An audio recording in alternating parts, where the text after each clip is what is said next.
Epstein case के बारे में आप सभी ने सुना ही होगा किसी न किसी ज़रिए से।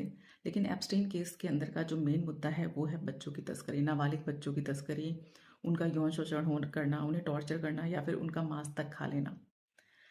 सबसे बड़ी बात ये है कि इसके अंदर वो लोग इन्वॉल्व हैं जो लोग समाज में सभ्य माने जाते हैं, बहुत पैसे वाले, बहुत रुतबे वाले और बहुत शक्तिशाली माने जाते हैं। अरबपति, खरबपति, राजनेता या फिर शक्तिशाली लोग। लेकिन हमें फ़र्क नहीं पड़ता, हमें तो लगता है ये सारी चीज़ें तो भारत के बाहर हो रही हैं, भारत में थोड़ी होती हैं। लेकिन आपकी जानकारी के लिए बता दूं कि भारत के अंदर हर 2 मिनट में एक बच्चा गायब होता है, हर दिन 200 से ज़्यादा बच्चे गायब होते हैं, हर 15 मिनट में एक बच्चे का शोषण होता है। लेकिन ये हमारे लिए कोई मुद्दा है ही नहीं। हमारे पास समय कहाँ है इस पे ध्यान देने का? हमारे पास तो समय है तो सिर्फ़ और सिर्फ़ मंदिर मस्जिद की इमारतों के लिए लड़ने के लिए, धर्म के लिए लड़ने के लिए। बच्चे गायब होने में फ़र्क नहीं पड़ता, लेकिन वहीं कोई हमारे धर्म में कोई टिप्पणी कर दे तो हम मरने और मारने पे उतारू हो जाते हैं। लेकिन आपको इस बात पे ध्यान देना होगा कि अगर आपका बच्चा जिस दिन गायब हुआ, उस दिन कोई मंदिर मस्जिद आपका बच्चा वापस नहीं ला सकता।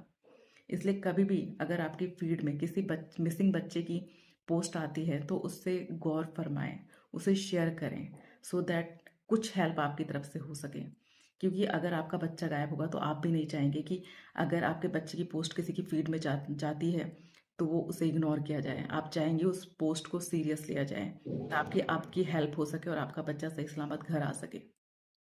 क्योंकि एप्स्टीन का जो केस है वो बहुत बड़ा उदाहरण है हमारे समाज के लिए कि आज भी ऐसे राक्षस हैं जो हमारे बच्चों की तस्करी कर रहे हैं, हमारे बच्चों का मांस नोच कर खा रहे हैं, हमारे बच्चों का ऑर्गन्स बेच रहे हैं, हमारे बच्चों को अरबपतियों को बेच करके उनके मनोरंजन का साधन बना रहे हैं।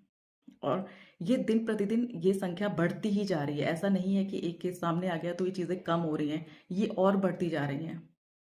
तो इन्हें रोकने के लिए हमें सरकार से सवाल पूछने होंगे कि वो इस चीज़ के लिए क्या कर रही है।